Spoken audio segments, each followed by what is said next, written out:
Well, hello and welcome to How to Buy a Home Within the Next 45 Days Without Hassle. So, welcome to the Home Buyers Seminar. We are so excited that you are here with us on today.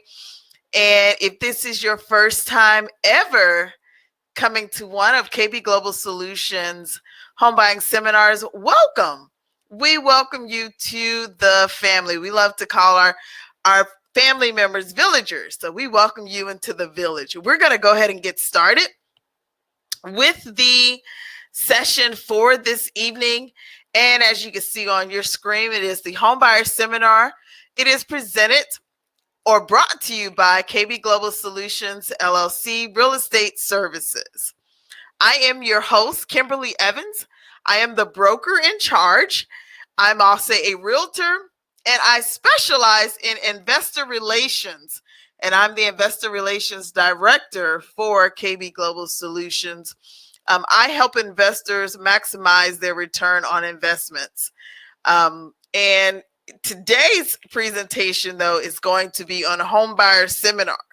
So we are helping the everyday home buyer get prepared to purchase their home within the next 45 days. And yes, within the next 45 days, you could purchase a home if that is your desire and if everything is in place. So there's a few caveats to that, but if everything's in place and you have a desire to purchase a home, you could do it within the next 45 days. So let's get started there. Reasons to buy a home this season. So this is the time to purchase. Hands down, any way you think about it, it's the time to purchase.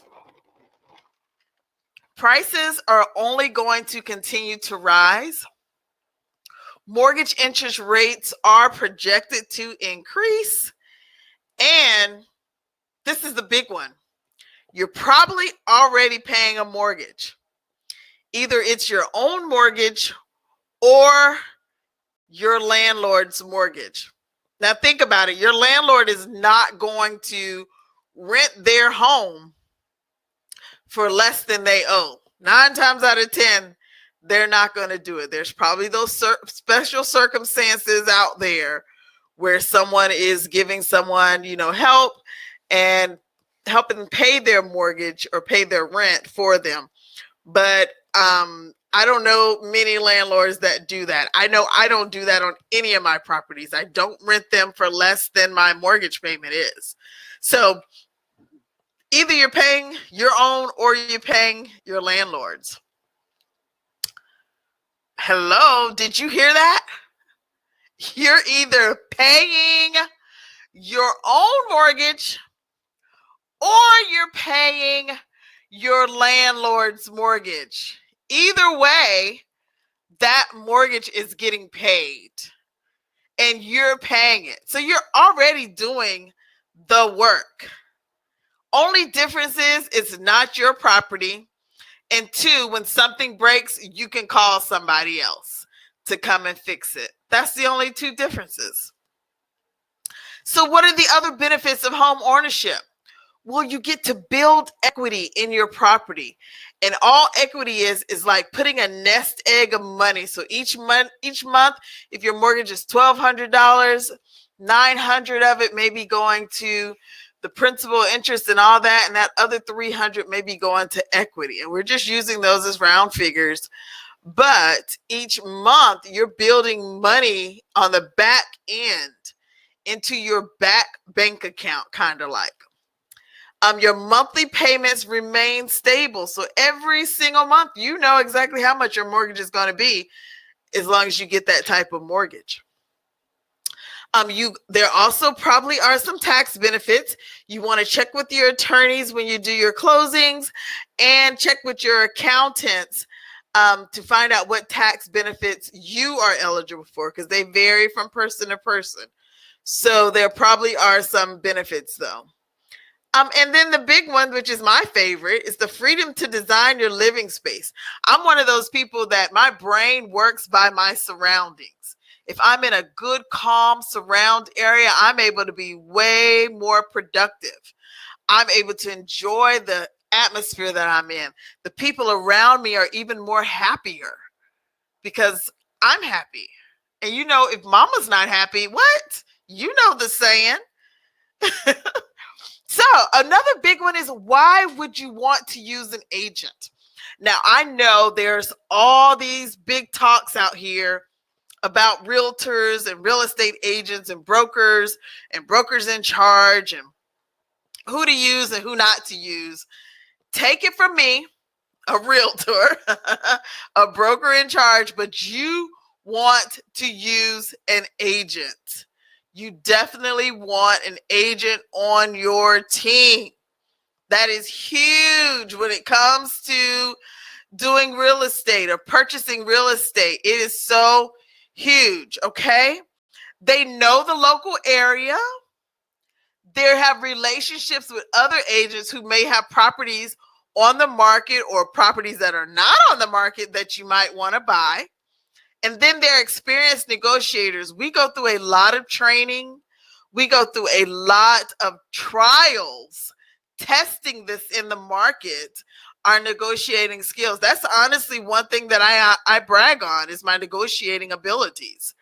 And knowing how to position my client so that we're able to get the best deal in the transaction. And we have what you call errors and omissions insurance. Then that's for mistakes, which they're going to be mistakes. I've been doing this for over 23 years, and there are definitely going to be mistakes. You always want to make sure that you have that initial consultation with your agent so that you can review your needs. You can talk about the types of homes you want, the location and the features in the home that you want, the time frames that you're looking to purchase, your must-haves versus your wants. Now, let's talk about those for a few minutes. Let's go to the must-haves versus our wants. One thing you want to be clear on before you even start looking at homes are things that you require, things that must be in the house. If you have to have a 2-car garage, there's no use in us going to look at 1-car garages or houses that don't have garages if one of your must-haves is a 2-car garage. Now, if that's one of your wants, put it in the wants column. So we may look at houses that don't have garages on them. So you want to be clear on what your must-haves and your wants are with your agent when it comes time to purchase, so that you can make sure you maximize your looking times and that you benefit from the times that you have with that agent. So your time frames of purchase. When do you need to purchase a home by? Do you have to be out of your rental by a certain time? Do you have to be moved to the new city by a certain date? So we need to work backwards from that date so that we know that we could qualify for the loan, have all our documents into the mortgage lenders or brokers, that the mortgage brokers that we need to, so that they're able to meet those deadlines. The other one is location and features. Where do you want the house? Do you want it on the side of a road where it's busy streets? Do you want it next to a train track that runs at 6 o'clock in the morning, 9 a.m., 6 p.m., 9 p.m., and 12 midnight? Do you want to be next to a train? I have had a client who wanted to live next to a train track. The sounds of the train was soothing to her. So she grew up with it. She grew up living near a train track, and we went looking for houses that were for sale near train tracks. It was the weirdest thing ever. I think that's been the only client I've ever had who wanted to live in a train track, near a train track. Your other thing is going to be your types of homes. What types of homes are you looking for? Are you looking for traditional, ranch, colonial? Are you looking for Greek-inspired homes? Are you looking for Victorian-style homes? So you want to be clear on those too. Take the time to look those up. Take the time to ride around areas. Let your agent know, hey, I was over here in this area and I really like these styles of homes. They're more craftsman styles. They have the shutters. They have the darks with the lights. I kind of like that style of home. Or I love these traditional, the big columns of the house, the colonial style homes. Just get a clear understanding as to what you're looking for and what you want, what your desires are. If it's two of you all, come to agreement as to what you want. You want to have all those things dealt with before you get in front of that agent, which I'm sure they're going to bring out more things for you, but you want to have a big gap in that disagreement or in the decision making of those. And with your agent, you're also going to review the current real estate market. So once you have those desires, your needs, the features, your must-haves and wants together, your agent is going to sit down and go through with you on the current real estate market, what the current conditions are right now. Based on what you're looking for, what you desire, this is what we can expect. When we go out looking, these are some of the homes that are currently on the market in the areas that you've chosen, the design styles and the features that you want. This is currently what we have on the market now. Once you've done all that, they're going to get you in touch with your mortgage lender, but honestly, you're probably going to have talked to your mortgage lender before you talk to the agent. And you want to do that so we can be more clear as to where we're going, what direction we want to be in as far as the price points, which areas and neighborhoods we're going to be able to settle in based on what you desire. So you have a pre-approval versus your pre-qualification. Now, I will tell you, if you work with me, we're getting a pre-approval done. The pre-qualification is just as good as that sheet of paper that they give it to you on. That's just a ballpark idea of a budget based on your discussion with the lender. So you call them up over the phone. Yeah, I make $90,000 a year. I get bonus and commissions, every now and then it brings me to that $90,000. And I've been working on my job for 5 years. Have 2 children, a wife. She's not going to be on the mortgage. So you just give them a bunch of information over the phone. They haven't verified anything. They haven't done anything except taking your information over the phone. Based off the information you've given me, I can pre-qualify you for a $480,000 mortgage. Yes, you might think, yes, I qualify for $480,000. And then they let you know, well, in order to solidify this, we're going to need you to bring in all this proof, the documents to our office so that we can key everything in and make sure that this pre-qualification that we gave you is really what it was. So once you pull all that information in, then you find out, well, you only qualify for $380,000 and not the $480,000 that we thought. So we always want to do a pre-approval. That's where they actually get all the documents. They get your pay stubs. They get your tax return documents. They get your social securities. They get your firstborn's leg. So they get everything to start the process and get you that pre-approval. And that's what's required in order to write an offer on a property. We need a pre-approval in order to submit an offer on a property. With that, they'll also talk to you about maybe some down payment assistance programs that may be available. And there's various different things that are out there that are available.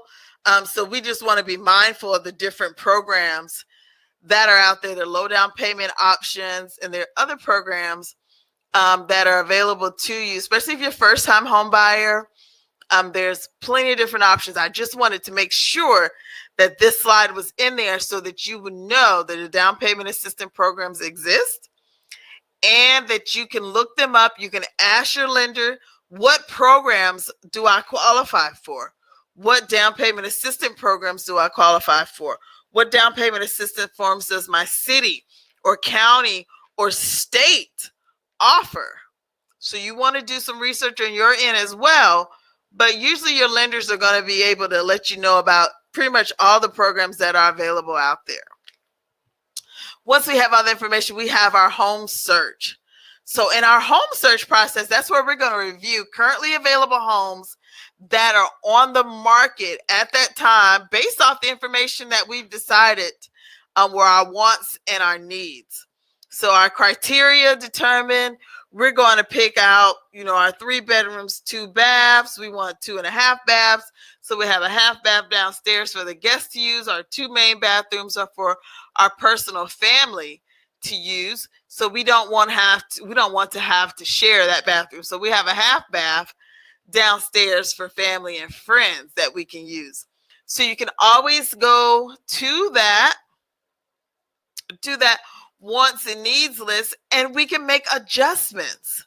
If you haven't looked out on the market and seen what's there, you don't know what houses look like. I do it every day. So I go into houses all the time. So I know what's out there in the market. If this is your first time buying, you're not really sure. You have an idea. I mean, you've gone into some houses before too. So you kind of have an idea of what you want. But we're going to identify the closest matches based on to the information that we've come up with thus far. So we don't know, we won't go. That's kind of what I like to say. The agent will contact the listing agent to confirm the appointment and schedule it. Make sure there's viewing availability times for us. And we'll determine if there's other offers exist on that property that you decide on. We'll review the deadlines, and we'll discuss about buyer and seller considerations based on that property. Now, your buyer and seller considerations, those are going to change per property most of the time. So depending on the property, there could be different buyer and seller considerations. So if you're the buyer, which you in this case would be because you're buying the home, you may ask the seller to give you what they call a concession. So a concession is where they're giving you credit. So they may give you credit for the carpet, credit to replace countertops, credit to replace roofing, credit to replace appliances, credit to replace window treatments, credits to replace the pulleys on the windows, fans, not windows, on the fans. And then credit for flooring, like tile work or something like that. Those are usually the credits that I see that buyers receive as incentives from the seller. The biggest of which being the closing costs. So we always try and ask for the seller to pay the buyer's closing costs, and that'll be based on the market. So depending on the market that we're working in, those numbers may fluctuate. So then we have our property tours. And those vary as well. A few things to be mindful of during property tours when we're going out looking at homes. For me, I only like to schedule a few homes to look at because we've narrowed down exactly what you're looking for in a property. So we've narrowed it down to, our top 3 or 4. You've gone out, you toured some neighborhoods. So we're going out to look at properties now.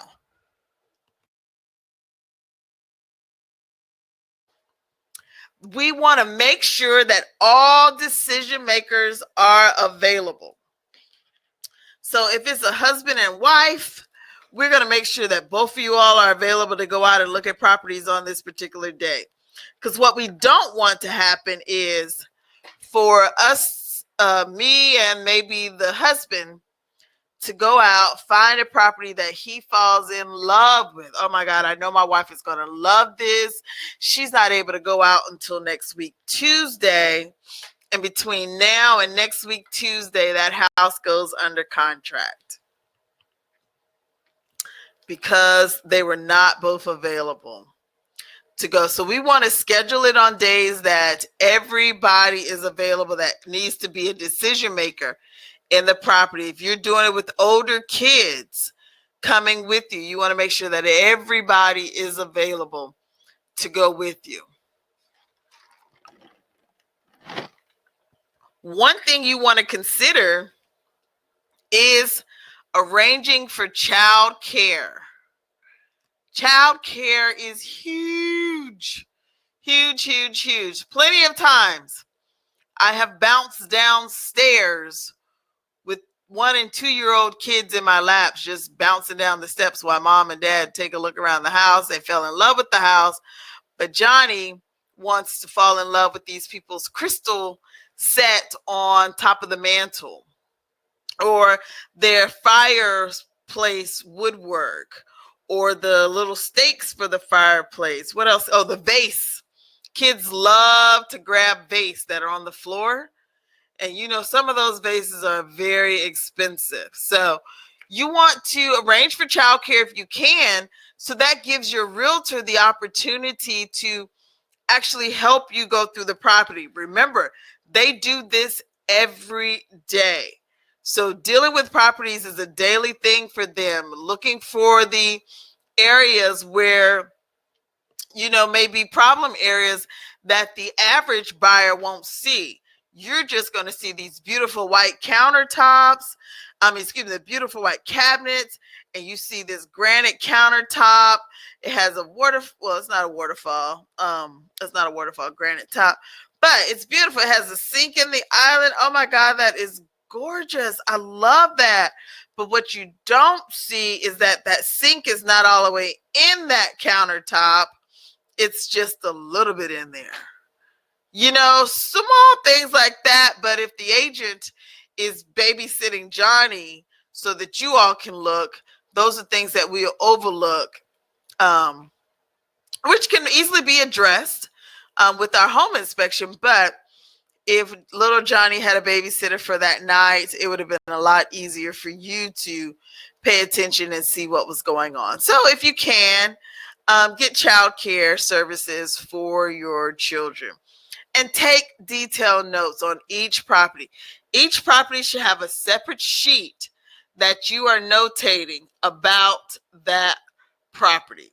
There should be a separate sheet where you're able to take notes about that property, because at the end of the night, when you've looked at 4 houses, they all look the same.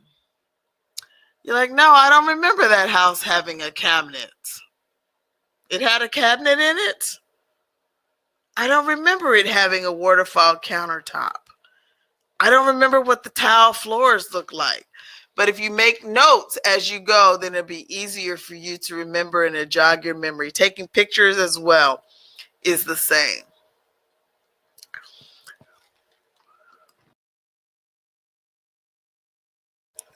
So then we get to the good part, writing an offer.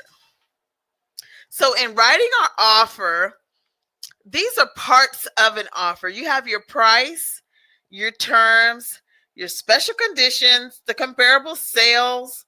The comparable sales does not go in the offer. Your asking price, and then your presentation, which is if you're presenting it in person or electronic signature. Your price and terms, those are kind of obvious. Your terms are going to include, well, your price is your price. That's how much you're going to offer. Your terms are going to include anything. This is where we get into our negotiating part. So anything that you want to include in this price, hey, I'll purchase this house from you for $270,000 with a $2,000 carpet allowance, a $2,000 door allowance that will allow you to get new doors throughout the house. And you want to close in 30 days all cash. That sound like a good offer to you? Well, it would depend on the seller's positioning. Depends on where the seller is at in the transaction. Do they need to close fast? Do they need all those things? So if they need to close fast, then that could be a possible great offer for them. Special conditions are short sale, probate, foreclosure, pre-foreclosure, the trust. So those are a couple of special conditions which you will acknowledge in the offer. The comparable sales review, you want to make sure that you go over that to see what the other homes in the neighborhood have sold for that are comparable to the home that you're looking to purchase.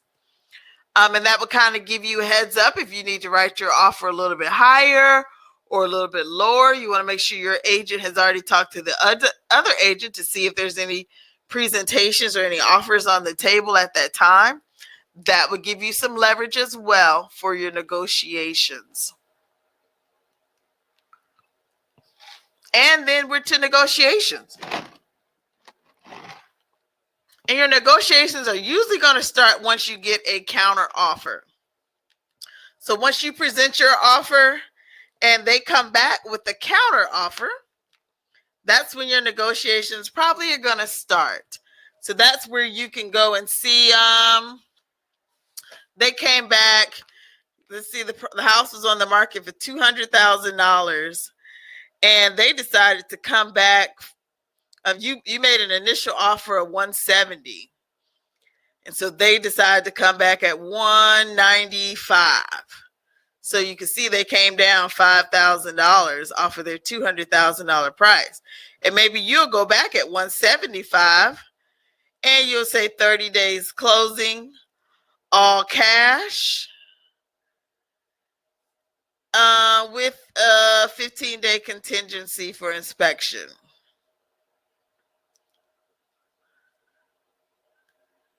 And that was at $175,000. And they may come back, they may accept that, or they may come back at $193,000.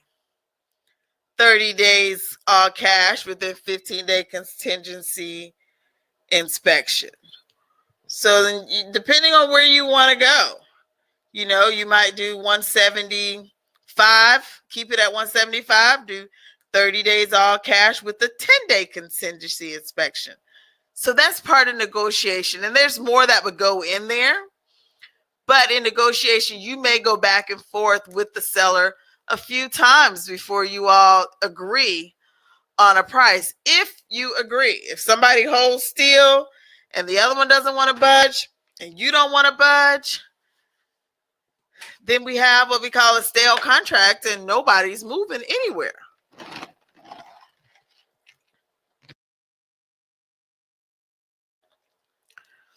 So opening escrow or good faith deposit or earnest money, depending on what state you're in, we work in South Carolina and Georgia. So depending on what state that you're in, you may have escrow. We actually have earnest deposits, but it's called opening escrow. And that's when you put your good faith deposit down, which that becomes part of your down payment if you're required to pay anything, or it'll go towards the price of the home. So you can do a deposit usually between 1% to 3% of the purchase price. Earnest deposit is not a required thing, but depending on the terms of the contract, you may have to put an earnest money deposit down. I always encourage my clients to do an earnest money deposit because it gives the seller a little leg to stand on to say, okay, these people are really real about purchasing this property. They're not just out here pulling my leg. So you want to do that. Your deposit is not at risk during your contingency period. So if you put a contingency in there for inspections, if those inspections don't pass to your satisfaction or how your terms are written in your contract, then you may be able to get that deposit back. Same thing with financing contingencies. Those go the same way.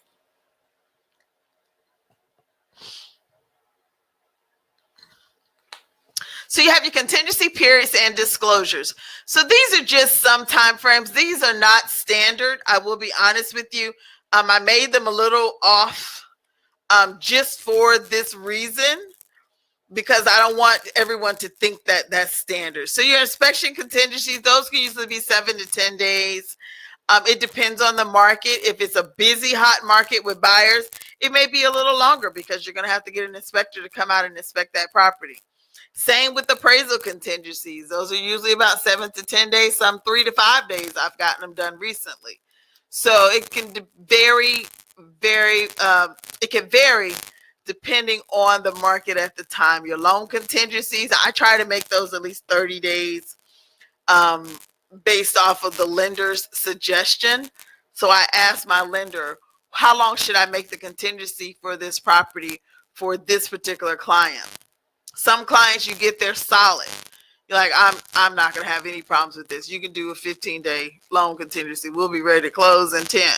So, you know, you have better grasp on that with your clients. And then your disclosures, you want to make sure that you get the disclosures, the seller disclosures from the seller if they are available.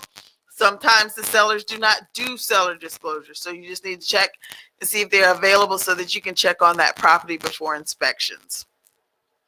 The appraisal, that's usually ordered by your lender, is going to include the comparable sales. If the appraisal happens to come in low, then you have a couple options. If it comes in low, you have a couple options like to purchase a property. If it comes in too high, over the price, then you would think about how you want to negotiate if you're open for negotiation. So depending on what the numbers come in as, then that's going to be a discussion that you want to have with your agent, your lender, and then make a decision. Home inspections, these are imperative. It is imperative that you get a home inspection. Independent inspection company comes out and does an inspection on your property. So they're usually home inspectors, or what they call, and you usually find them anywhere around your local area.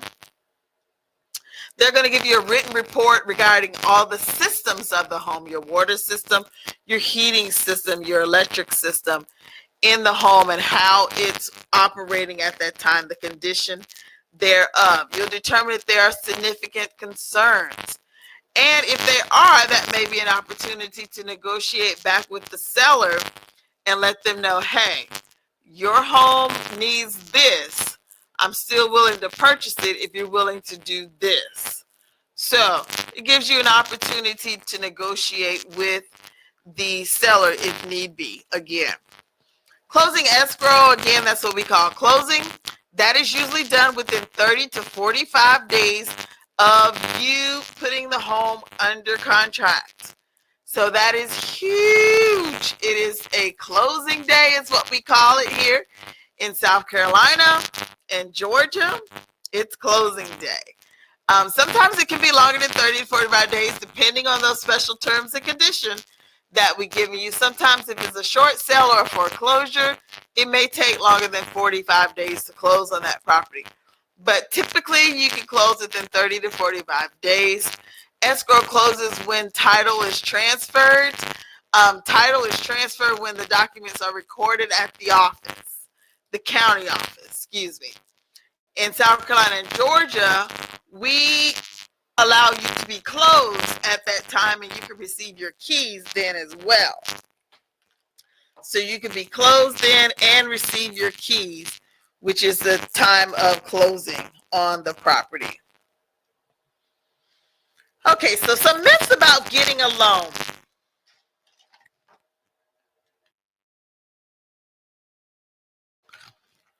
Myths about getting a loan. There's down payment requirements, your credit score requirements, past credit events, and then income requirements. All of these are pretty much the topics that you hear about when people say they want to buy a home. It's usually going to be something on this list. 9 times out of 10 is the second one on this list. Credit score requirements. So, for the most part, in South Carolina and Georgia, most states are the same as this. But if you have a 580 score or above, you could probably purchase a home. But the caveat is there are other factors that go into that being your scoring and your ability to purchase a home.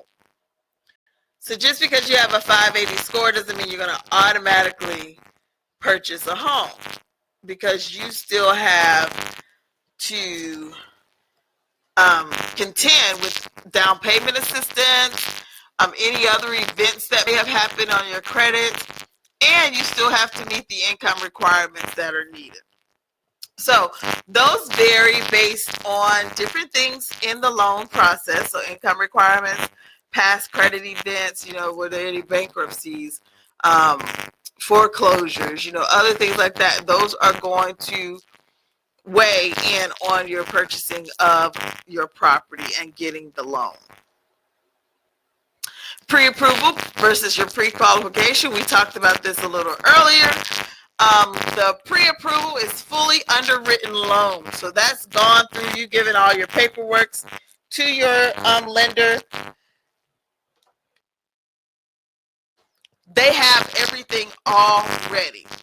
So gives your offer a much stronger offer when you have all that documents done and ready to present. So not all pre-qualifications are created equal. Remember, we talked about it earlier.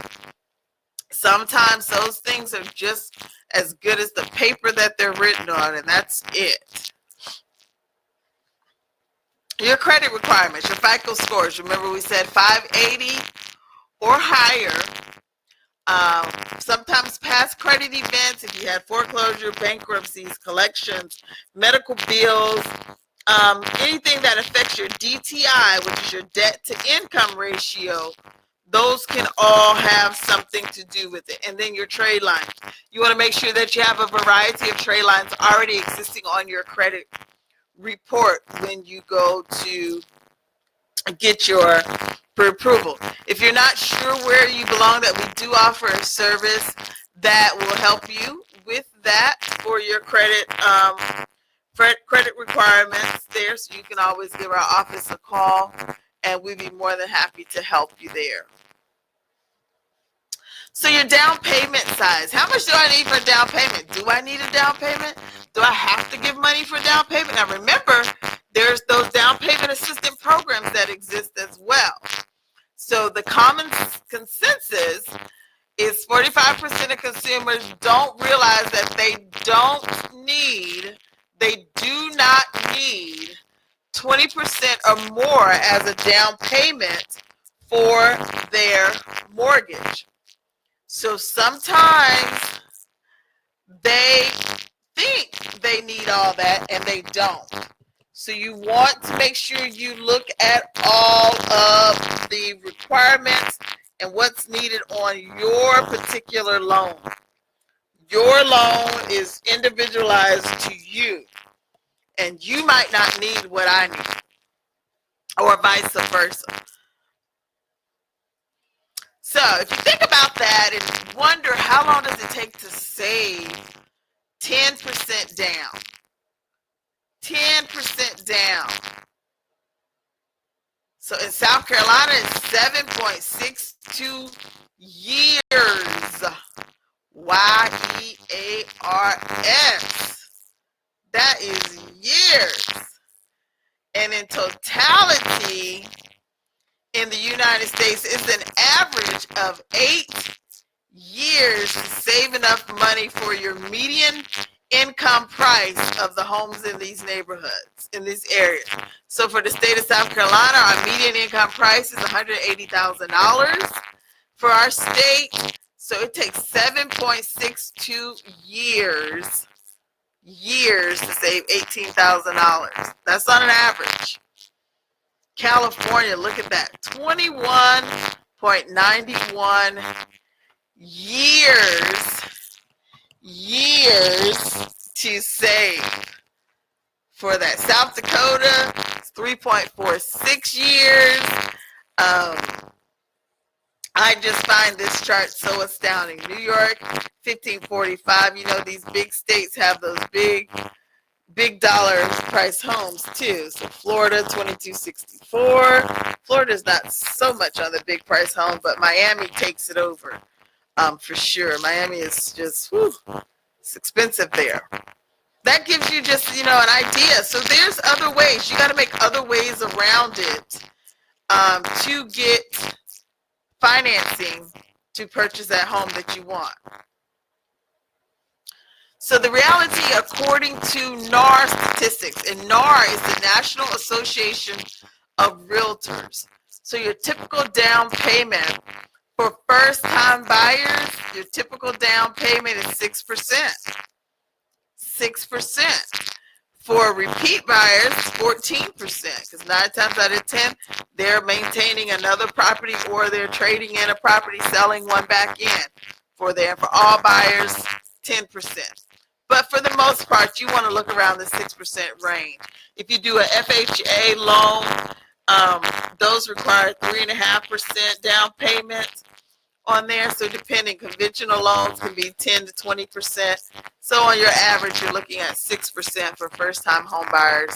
And remember, there are programs that allow you or give you that 6% to them. So why is now the best time to purchase a home or to get a mortgage? If you'll see this chart, back in 1963, we was at 6% interest rates, right? So it fluctuated and went all the way up to 15%. And my parents bought a home right here, 1984. So about right there, but they paid 14% interest rate. Even though this chart shows rates were around 12%, somewhere around there, but they paid a 14% interest rate. And do you know they kept that 14% interest rate until their lovely daughter, being me, came along and got into real estate. And I learned a little bit. So I got my license in 2000. No, I got my license in 97. And around 2000, I learned a little bit of something. 2002, I'm like, yo, mom and dad, why have y'all never refinanced your mortgage? And they're like, what is that? Like, you take the equity out your house and refinance it for a lower interest rate and keep going. Or you keep your equity in there and just refinance it for a lower interest rate and pay it off earlier. And they were like, oh, we didn't know we could do that. Yes, you can do that. You can do that and get a lower interest rate and save yourself some money. So they went from a 14% interest rate actually down to a 4% interest rate, even though when they did it in 2002, the interest rates were 7%, but they got a 4% rate on their mortgage in 2002.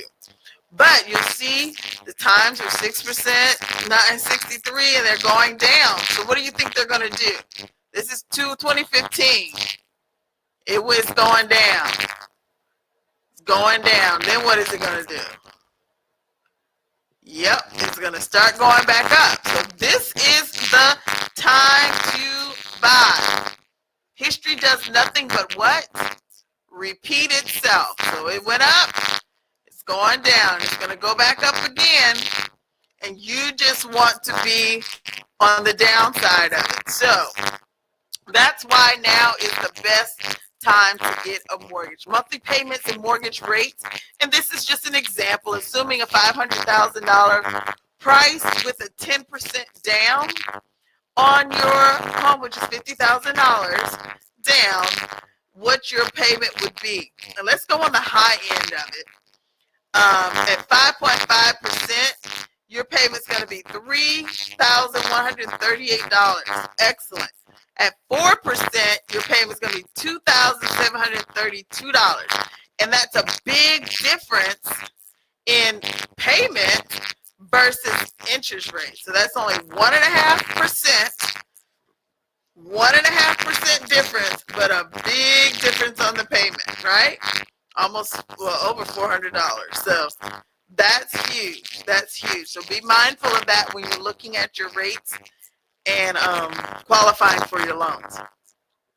So how a FICO score works. So your FICO score breakdown, you have 35% of your payment history, and that's when your payments were made on time. 30% is the amount owed on account. 15% is the length of credit history. 10% is new credit. 10% is mortgage, auto, consumer finance accounts, and revolving and installment loans. So those are all your breakdowns there of your FICO score and how you get it to be as best as it can be so that you can qualify for more of a home. Types of loans available: conventional, jumbo, FHA, and VA. These are a couple of your popular types. When you talk to your lenders, you want to make sure that you talk to them about the different types of mortgages and which ones would best suit your current situation and what you plan for the next 5 to 10 years. Historically, people, new homeowners, get their house and they live in it for 5 to 7 years. So you want to make sure that you are in the best plan, the best mortgage for your time frame. The loan process and what to expect. You want to make sure that you communicate, talk to, call on the phone, ask questions, and do not stop until you have everything understood. Understand me? Do not stop until you understand everything. If you're one of my clients, I'm going to ask you a million times so you'll know. Do you understand what we're doing? Do you understand what this is? And what is this for? Do you understand how to sign these documents? When the attorney's going to ask you to sign your name this way every single time on every single paper. Do you understand that that big old binder that he brings in there is all the papers that you're going to have to sign? And they'll be like, yeah, I understand. I got it. Okay, I got it. What not to do, what I do not want you to do, what I beg of you not to do is please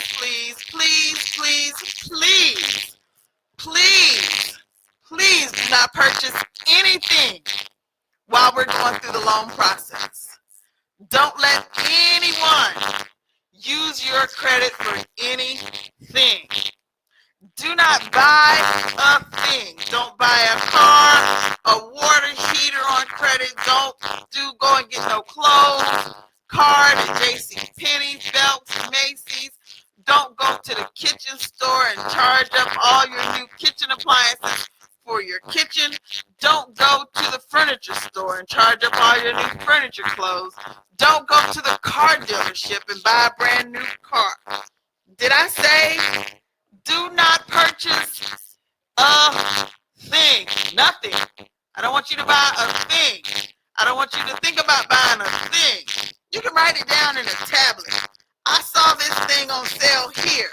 Ask the people at the store, when is that going to be on sale? Do not let them talk you into purchasing anything. If you're one of those people that get talked into buying stuff, don't go.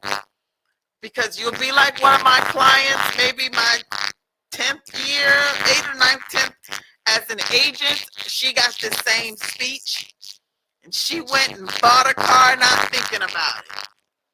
We go to the closing table, and they come in there and say, we can't close because your DTI, debt to income ratio, is now too high to qualify you for this loan. And there was not a thing I could do. There wasn't a thing the other agent can do. And there wasn't a thing my client could do. She was out of that house because she decided to purchase a car and not say a word, as if though we were not supposed to be on the same team. And I was telling you something just so you wouldn't purchase it. No, I'm telling you this so you can get to the goal that you're trying to reach. If you want to purchase a home, let that wait a little bit. That car is still going to be there. It may not be that same car, but one very similar is going to be there. And literally all she had to do was wait a couple of days. I didn't even know she purchased a new car. So I was just as shocked as everyone else in the room because she did not say a word to me about her purchasing a new car at all, but she did not close on that loan. And you know what else? I did not get paid. So, do not purchase a thing. So my last question for you, what are you waiting for to purchase? What is hindering you from achieving the goal of home ownership? What are the questions that you have that plague you? Or what fears do you have that stops you from pursuing your next level and your next goal? I would admonish you to take the time to discover those things. Allow yourself to gain the knowledge that you need, because 9 times out of 10, once you have the knowledge, you'll be empowered to move forward. We have a lender that we use that is prolific in anything to do with mortgages, and he's honestly great. I have one in South Carolina and one in Georgia. The one in South Carolina is Miranda Anderson. She is awesome. She will take the time. I love Miranda because she literally will take the time to walk you through the steps. She's been in the business over 20-something years. I've known her since I've been in the business. So she has helped many of my clients. She saved some loans that I've had with other lenders, and she was able to take them and save them and get them in a home. So she is awesome in South Carolina, and then I have an awesome lender in Vernon in Georgia. And Vernon has, in my opinion, every single program you can think of that is under the sun that he can match you with and get you set. Vernon specializes in my opinion, again, in getting people in homes that did not think they could get in homes. I've had people come from his office just in shock. Are you serious, Miss Kim? Like, I only have to do 2 things and I can own a home? Yeah, we're dead serious. We're absolutely serious. He doesn't play games. So I would admonish you all to do that. Reach out to me. Guys, you can email me info@kbglobalsolutions.com. Let me see if I can turn this screen on.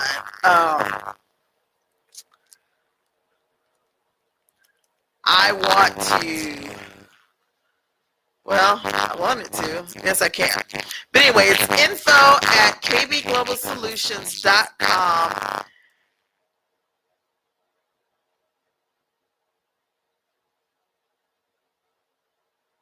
Yeah, that won't work. Okay, so info@kbglobalsolutions.com. Email me.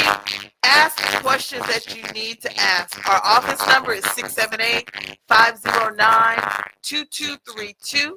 That is 678-509-2232. If you live in a different state other than South Carolina or Georgia, absolutely let me get you set up with somebody in your state. I've been blessed to be part of the Tom Ferry organization, so we're able to connect you with agents across the state that are highly trained, highly prolific in their experiences and in their skill sets. So I would love to connect you with someone that can help you there. All right, guys, my time is up. If there is nothing else that we can do for you, as always, don't forget to ask me any questions and let me be of assistance to you. Talk to you later.